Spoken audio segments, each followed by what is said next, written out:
ეს არის დღის არხი რადიო იმედზე. დავით მაღლაფერიძესთან ერთად. მოგესალმებით, მადლობა რომ გვისმენთ მთელ საქართველოში. შემოგვიერთა ეროვნული სატყეო სააგენტოს უფროსის მოადგილე ნათია იორდანიშვილი. ნათია, მოგესალმებით, მადლობას გიხდით გადაცემაში მონაწილეობისთვის. მოგესალმებით დავით, მივესალმებით თქვენს მსმენელს და პირიქით მადლობა საკითხის დაინტერესებისთვის.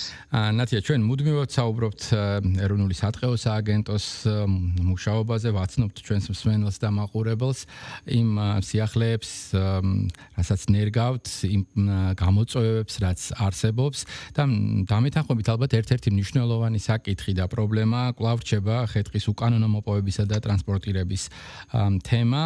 აი მაგალითად აგვისტოს მონაცემი გვაქვს ეროვნული სატყეო სააგენტოს თანამშრომლება სწორედ აგვისტოს თვეში სამართალდარღვევის 54 ფაქტი გამოავლინეს. კიდევ ერთხელ მივაწოდოთ ჩვენს მსმენელს ინფორმაცია რა ფაქტებთან გვაქვს უშუალოდ შეხება, რა პროცესია ეს რომ ავხსნათ, რა ტიპის დარღვევაა და როგორ რეაგირებს თავად სააგენტო ასეთ შემთხვევებზე. დიახ, დავით, ნამდვილად ასეა და კიდევ ერთხელ ვისარგებლებ შემთხვევით და მადლობას გადაგიხდით იმისთვის, რომ თქვენი ეთერის საშუალებით ყოველთვის გვაქვს შესაძლებლობა, რომ ჩვენს მოსახლეობას მოუყვეთ იმ საქმიანობაზე, რასაც ეროვნული სატყეო სააგენტო ახორციელებს და იცით, რომ ბევრი წინ გადადგმული ნაბიჯია და მდგომარეობა გაუმჯობესებულია, თუმცა, როგორც თქვენც აღნიშნეთ, უკანონო ტყით სარგებლობა, ეს არ არის მხოლოდ ხე-ტყის უკანონოდ მოპოვება, ჯერ კიდევ რჩება გამოწვევად ჩვენს ქვეყანაში, ამას შეიძლება ჰქონდეს მრავალი გარემოება და ჩვენი ძალები ძირითადად მიმართულია ხოლმე და ვცდილობთ, რომ პრევენცია მოვახდინოთ და არ მოხდეს ვინმეს დაჯარიმება, თუმცა სამწუხაროდ აღმოჩნდა, რომ ერთ-ერთი ეფექტური გზა სწორედ ასეთი შემთხვევებიც არის, როდესაც დგება უკვე ადამიანების პასუხისგებლობის საკითხი მსგავსი დარღვევების გამოვლენისას. როგორც უკვე ვახსენე, ეს დარღვევები უმეტესწილად მაინც მოდის უკანონო ხე-ტყის დამზადებაზე და ტრანსპორტირებაზე, გვაქვს ხოლმე შემთხვევები ტყის ტერიტორიის უკანონო დაკავების, ძირითადად ეს ორი დარღვევა, სამართალდარღვევა ლიდერობს ხოლმე ჩვენს გამოვლენებში.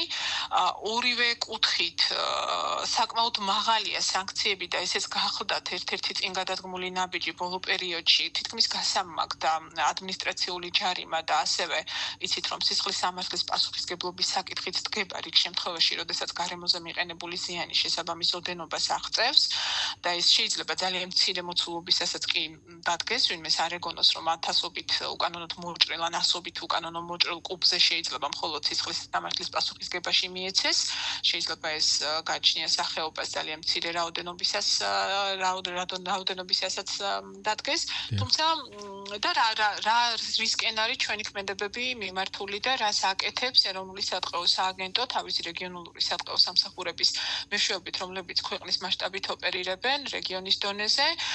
ეს არ გახლავთ მხოლოდ ოპერატიული გადაადგილება ჩვენს კოლეგა უწყებებთან ერთად, გულისხმობ გარემოს დაცვითი ზემოქმედების დეპარტამენტი, იგივე შინაგან საქმეთა სამინისტრო, ვიყენებთ აქტიურად საკმაოდ თანამედროვე ტექნოლოგიებსაც, ძალიან ბევრ ტერიტორიაზე, რამაც გაგვიადვილა კიდევ უფრო გამოვლენის მასშტაბების და ეს გახლავთ ფოტოხაფანგები, ეს გახლავთ დრონებით მონიტორინგი ტერიტორიების, რასაც უკვე ძალიან ბოლო წელს ძალიან აქტიურად დავნერგეთ და მომავალშიც გვაქვს ასევე გეგმაში, რომ კიდევ უფრო მეტი დაცვის მექანიზმი შემოვიდეს, როგორც თანამედროვე ტექნოლოგიების სახით, ისე ადამიანური რესურსის სახით ადგილზე, რომ მინიმუმამდე იყოს დაყვანილი უკანონო ტყით სარგებლობა ჩვენს ტერიტორიებზე.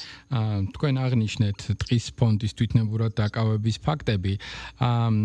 აქ რო ავხსნათ უფრო გასაგები იყოს, რა ტიპის ქმედებასთან გვაქვს საქმე და ვთქვათ, რომელი რეგიონი ლიდერობს და თუ შეგვიძლია ავხსნათ, აი რატომ ხდება ეს ფაქტები?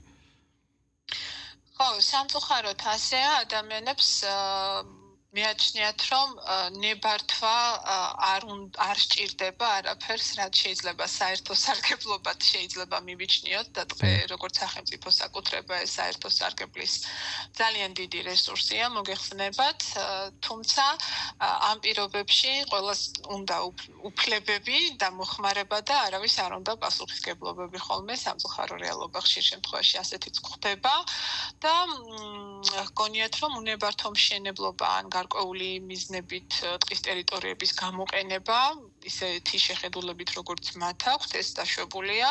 მიუხედავად იმისა, რომ კანონმდებლობა საკმაოდ მკაცრად განსაზღვრავს, რა ტიპის საქმიანობა დაიშვება ტყეში, ისევ ამ რესურსის დასაცავად და მისი ფუნქციური დანიშნულების მიხედვით და ამის შესაძლებლობა, რომ ის კანონიერად იქნას გამოყენებული ჩვენს მოსახლეობას აქვს, იქნება ეს ეკოტურისტული მიზნები, სასოფლო-სამეურნეო მიზნით სარგებლობა თუ ასე შემდეგ. მთავარია, რომ ადამიანი მიყვეს პროცედურებს და კანონიერად მოიპოვოს აქ საქმიანობის უფლება.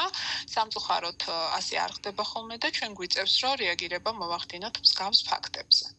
როგორ შეიძლება რომ აი ეს стереოტიპი რაღაცნაირად დავარღვიოთ, გავზარდოთ ცნობიერება, რაც თავი მახსოვს, მუდმივად ცდილობთ რომ მიაწოდოთ საზოგადოებას ინფორმაცია, მაგრამ მაინც გვიწევს ასეთ შემთხვევებზე საუბარი. ხა მე გადავავლე თვალი სტატისტიკას და იანვარ-აგვისტოში მხოლოდ ამ წელს ჯამში ქვეყნის მასშტაბით ხე-ტყის უკანონო მოპოვებისა და ტრანსპორტირების სულ 418 ფაქტია გამოვლინილი. ასევე რომ რაღაცნაირად შედარება გავაკეთოთ, თქვათ, იგივე გასულ წელთან შედარებით მომატებულია ეს რაოდენობა თუ პირიქით შემცირებულია? საბედნიეროდ უნდა ვთქვათ, რომ მდგომარეობა ნამდვილად გაუმჯობესებულია, არ შეიძლება ვიყოთ პესიმისტები ნამდვილად.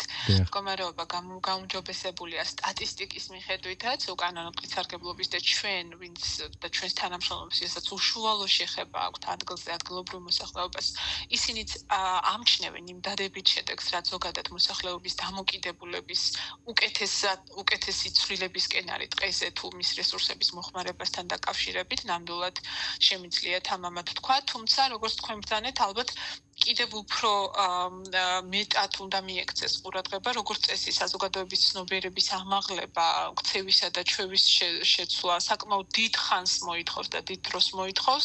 ჩვენ ყოველ შემთხვევაში ვცდილობთ, რომ ყოველწლიურად როგორც საინფორმაციო კამპანიები გქონდეს, რომ ჩვენი სერვისების და იმ შესაძლებლობების შესახებ მივაწოდოთ მოსახლეობას ინფორმაცია, რაც კანონიერად შეუძლიათ მათ, რომ ისარგებლონ ტყის, აი ამ მართლა ძალიან დიდი რესურსით, როგორც ხე-ტყის, ისე არამერქნული რესურსების თვალსაზრისით. და ასევე ვაცნობოთ ხოლმე იმ შედეგების შესახებაც, რაც შეიძლება მოყვეს კანონდარღვევას და როგორი მძიმე შეიძლება იყოს ეს შედეგები.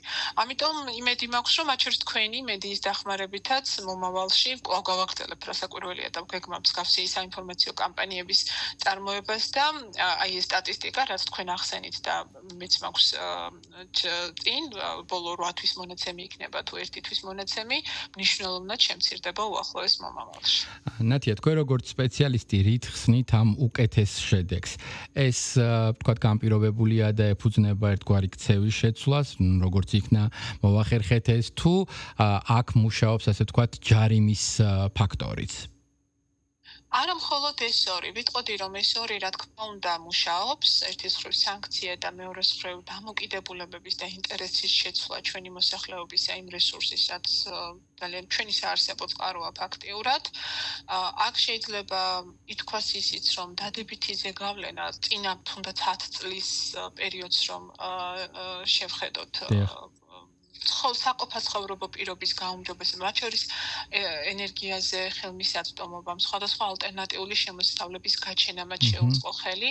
ძალიან მარტივ მაგალითს მოგიყვანთ, მრავალმიზნობრივ აქამდე თუ ადამიანების შეხედულება იყო, რომ ტყიდან ფული მხოლოდ ხის მოჭრით შეიძლება ვიშოვოთ, ის იქნება კანონიერი თუ უკანონო ჭრა.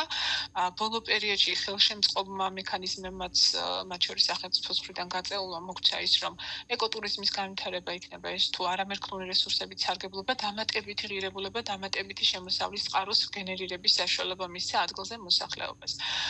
მაგალითზე მინდოდა მეთქვა, იგი ერთ-ერთ რეგიონში, ზუსტად მეტყევეებმა მომიყვნენ, რომ ერთ-ერთი წარსულში საკმაოდ ისეთი ბრაკონიერი, რომელიც ხე-ტყის უკანონო ჭრაზე არაერთხელ იყო დაჯარიმებული და ჰქონდა მას სასჯელიც. მას შემდეგ რაც გადაიქცა ერთ-ერთი ტურისტული სერვისის მიმწოდებლად, აქტიურად ახდენს თქვათ ცხენის გასეირნებით და ტურისტების ბუნებაში გასენება, ანუ ეკოტურისტული პროდუქტი შექმნა ადამიანმა, ის თავად გახდა ყველაზე კარგი დამცველი იმ ტერიტორიის, სადაც მას უწევს საქმიანობა. ამიტომ ვფიქრობთ, რომ აი ესეთი კომპლექსური მიდგომას საჭიროებს ეს პრობლემა, ერთის მხრივ საჭიროა ძალიან მკაცრი სანქციები იმისთვის, რომ და დასჯა მეორეს მხრივ ხელშეწყობა ადამიანების, რომ მათ კიდევ უკეთ დაინახონ და ფიზიკურადაც იგრძნონ ის სარგებელი, რაც შეიძლება ტყიდან მიიღონ კანონიერი გზით. დიდი მადლობა ნათია, წარმატებებს გისურვებთ.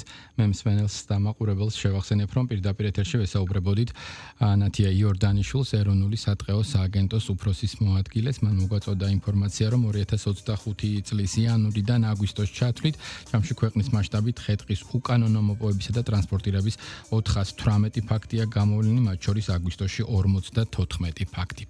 რადიო იმედის საღამოს არხი გრძელდება, ჩვენ ძალიან მალე საინფორმაციო გამოშვების დამთავრებისთანავე შემოგთავაზებთ გადაცემას 17:17 და ასევე გეტყვით, რომ ყოველ საათში ერთხელ 8 საათის ჩათვლით დღეს კახა გელაშვილი იმუშავებს თქვენთვის და მოგაწვდით იმ სიახლეებს, რომელიც სპორტში ახლა ყველაზე მნიშვნელოვანია და ყველაზე მეტად გვაინტერესებს, ასე რომ დაელოდეთ ამ სპეც გამოშვებებს. მე კი ვისარგებლებ შემთხვევით, ვისურვებ, რომ კვლავ თვალ დილა დაიწყოს გამარჯვების მოლოცვით და დაგემშვიდობებით დილის 8 საათამდე. კარგად გრძანდებოდეთ.